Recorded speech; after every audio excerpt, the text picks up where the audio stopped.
خدا باپ کے زندہ اور جلالی کلام میں سے زندگی برا کلام، پالوس رسول کا خط عبرانیوں کے نام، اس کا 8 باب 1 سے 13 آیت مبارکہ تک۔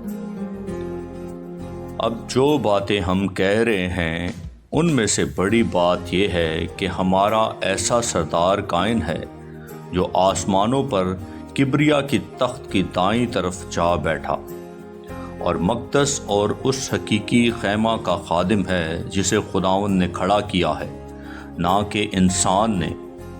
اور چونکہ ہر سردار کائن نذریں اور قربانیاں گزارنے کے واسطے مقرر ہوتا ہے، اس لیے ضرور ہوا کہ اس کے پاس بھی گزارنے کو کچھ ہو، اور اگر وہ زمین پر ہوتا تو ہرگز کائن نہ ہوتا، اس لیے کہ شریعت کے موافق نذر گزارنے والے موجود ہیں جو آسمانی چیزوں کی نقل اور عکس کی خدمت کرتے ہیں۔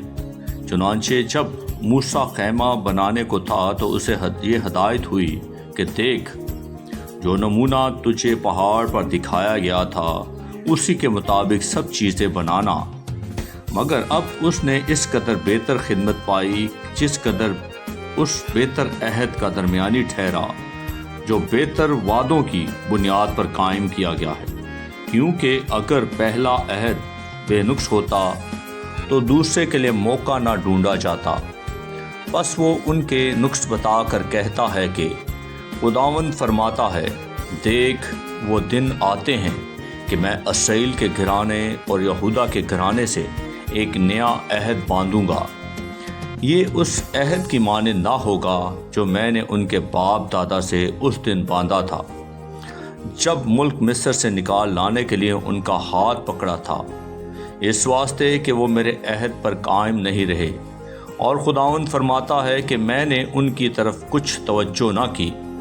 پھر خداوند فرماتا ہے کہ جو عہد اسرائیل کے گھرانے سے ان دنوں کے بعد باندھوں گا وہ یہ ہے کہ میں اپنے قانون ان کے ذہن میں ڈالوں گا اور ان کے دلوں پر لکھوں گا، اور میں ان کا خدا ہوں گا اور وہ میری امت ہوں گے۔ اور ہر شخص اپنے ہم وطن اور اپنے بھائی کو یہ تعلیم نہ دے گا کہ تو خداوند کو پہچان، کیونکہ چھوٹے سے بڑے تک سب مجھے جان لیں گے، اس لیے کہ میں ان کی ناراضگیوں پر رحم کروں گا اور ان کے گناہوں کو پھر کبھی یاد نہ کروں گا۔ جب اس نے نیا عہد کہا تو پہلے کو پرانا ٹھہرایا، اور جو چیز پرانی اور مدت کی ہو جاتی ہے وہ مٹنے کے قریب ہوتی ہے۔ آمین۔ پاکلام کے پڑھے اور سنے جانے پر خداوند کی برکت ہو، خداوند کا شکر ہو۔ آمین۔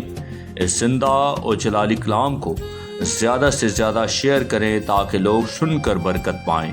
آمین۔